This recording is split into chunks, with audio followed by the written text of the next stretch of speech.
Dreadnought is an episode that many people believe that I've already done, and with good reason.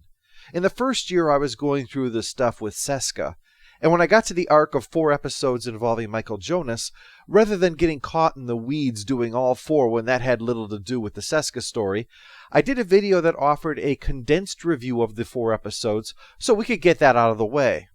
Those 4 were Threshold, Lifeline, Meld, and obviously Dreadnought. Now the others were done over the years, and given the Michael Jonas video, it's easy to see why over time people might have made that mistake. But nope, it's finally here, the genuine full-length review of Dreadnought. So, let's get started. Ensign Wildman is still in the midst of the incredibly long pregnancy, and discussing names for the baby, although the doctor has a list of problems for each due to their origins or similarity to words in alien languages that are all unpleasant. And I'd laugh, but again, I once met someone named Dorcas, so it is a minefield for parents. Speaking of explosions, Voyager finds the remains of a blowed-up ship, unpiloted, and composed of super-strong duratanium, so whatever blew it up was heavily armed. A look at the stuff reveals it was done by Cardassian weapons, and the only culprit? The Dreadnought. Dun dun dun! In the magic media room, Torres explains, as Tom runs in late and disheveled, about Dreadnought. The Cardassians created it to attack the Maquis, a powerful missile with a warhead that was so destructive it could take out a small moon, according to Tuvok. Except it didn't. Leave it to the Cardassians to build such an incredibly advanced tactical weapon, and then arm the warhead with an old kinetic detonator. Leave it to Voyager to give us such an asinine explanation. The Cardassians, whose ships are so unimpressive that when the Klingons attacked they needed the Dominion to save them, somehow designed a missile of such sophistication that nothing anyone threw at it could stop it. It neutralized every obstacle they put in its way. The geniuses who built this thing then not only put a crappy detonator in it, but this missile was not designed to fire off its payload.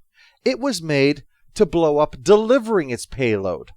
The most powerful ship the Cardassians ever built, and they designed the thing to destroy itself on purpose.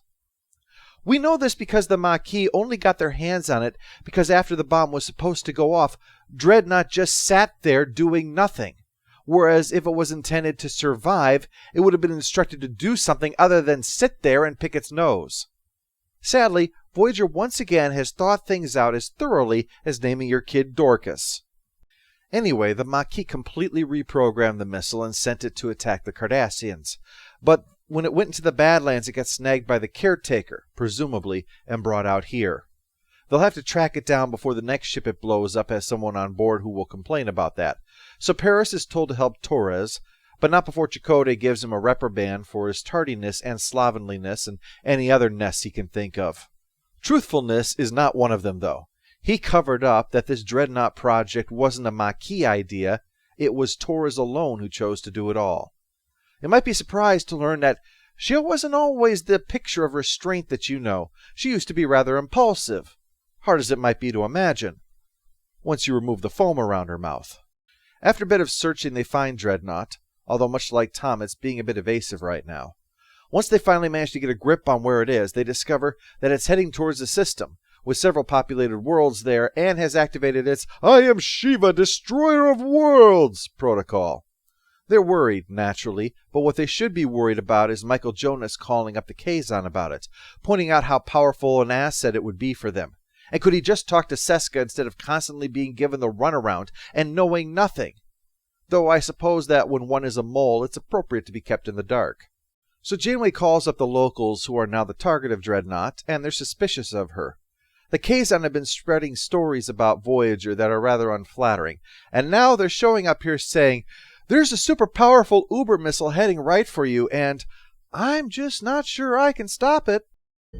First Minister, we're aware the Kazon have been telling that to people. They'd like to prevent us from making allies. I assure you, you've been misled. We come in peace, and I'm willing to throw down with anyone who says different. The locals are going to scramble what meager defenses they have anyway.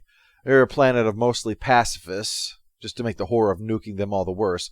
This is probably right in the middle of who can be the most adorable fest, which will end, as always, in an all-way tie. Voyager never menaces people who have it coming, do they?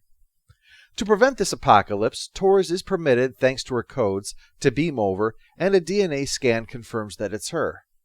She asks what's up, and the computer, which uses her voice, says that it's still on its way to Echelon 5, although it does say it ran into a coherent Tetryon beam just like the one that snatched Voyager. The caretaker was really intent on fishing the Badlands, wasn't he? He was dragging up everything. This thing is the equivalent of pulling up a boot. Torres explains that this is the Delta Quadrant, and since the target is not in the Delta Quadrant, blowing up on that planet would be a mistake. So it powers down, and she and Chakotay are already discussing how to carve Dreadnought up with Janeway.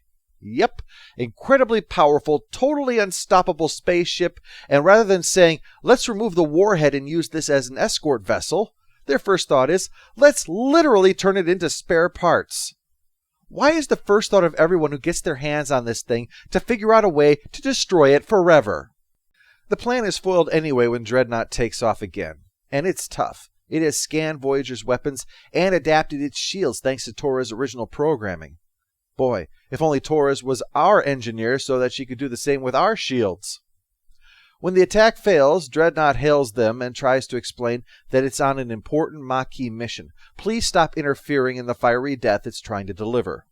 Torres asks, what the hell, Dreadnought? And it says that Torres was trying to trick it into thinking it was in the Delta Quadrant, a conclusion based on a possible scenario where Torres was captured and coerced into trying to stop Dreadnought, one of many scenarios created to ensure that it would meet its target. She must really have wanted to blow up that fuel depot. Janeway asks how they can prove that they're telling the truth, but Dreadnought's point is simply that it's more likely someone is trying to trick it than to believe that it was hauled across the galaxy by an all-powerful banjo player. So the missile is the smartest character we've seen on this show. Further efforts fail spectacularly, so Janeway fills the target in on the bad news. And despite what's happened, the locals are going to try to resist, on the off chance that, I don't know, one of them might be a Jedi or something. After banging her head for a while, Torres is able to beam over, only to continually be blocked access at every panel. That failing, she goes into the circuitry and gets zapped for her troubles, so she cuts the shock me power source, but not the make this shit work power source, so she could try to suss this out. Only the fleet has arrived, and Dreadnought is prepared to chew bubblegum and kick ass, and supplies of bubblegum have been depleted. Torres sees this as an opportunity, though, distracting Dreadnought so she can start monkeying with its doodads, if I may be technical for a moment. But it's not enough. Dreadnought reroutes primary control into protected areas, so Torres is helpless as Dreadnought starts vaporizing the fleet. We've got to draw more of the missile's fire. Make Voyager a more serious threat, Tuvok. I know that's my standing order, but really try to juice it up this time. The fleet runs off, and when Torres tries coordinating with Voyager, Dreadnought cuts off communication, so it's just the two of them now. Torres works at trying to trigger the bomb, and realizes that this behavior is inconsistent with the coercion scenario that Dreadnought is operating under, so that gives her an idea. She explores what could have theoretically created the scenario that they are now in, allowing a look at the file directory and revealing that there's a backup version of the Cardassian program still in place. But it seems Torres' argument backfired. The most likely conclusion is actually that Torres has switched sides, and Dreadnought thus will treat her as the enemy. Torres told us that she got sick of hearing the Cardassian voice of the computer, and so she changed it. She went with her own.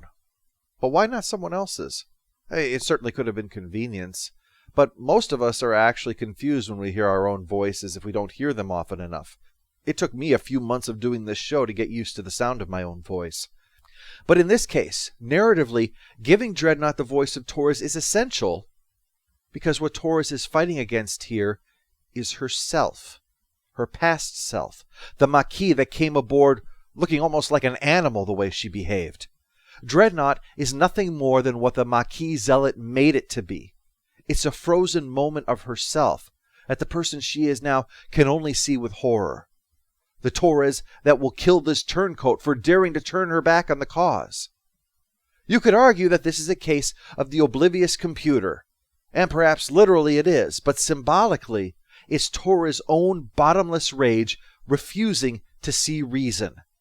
And worst of all, in a tone devoid of it. There's nothing quite so scary as someone whose own hatred is shared as cold, logical fact. Meanwhile, Janeway is telling the locals that she'll try to kamikaze the missile with Voyager. Your reputation in this quadrant isn't deserved, Captain. You take that back! So it's time to stop the missile with the greatest power there is, a big slice of Janeway pie.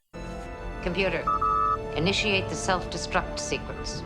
Authorization Janeway Pie. When Janeway pie is offered, no one dares refuse. Torres has her own plan, though. She activates the Cardassian program, and the two then proceed to argue about what they're supposed to be blowing up. And in the confusion, Torres crawls inside and starts cutting through the magnetic containment around the warhead. That keeps the antimatter contained, because antimatter is kind of like the game Operation. You don't ever let it touch the sides. Dreadnought is now fully Maquis now and tries bargaining with Torres, but it's a little late for that now, isn't it, Hal? She cuts through and gets beamed back right before the missile blows itself up.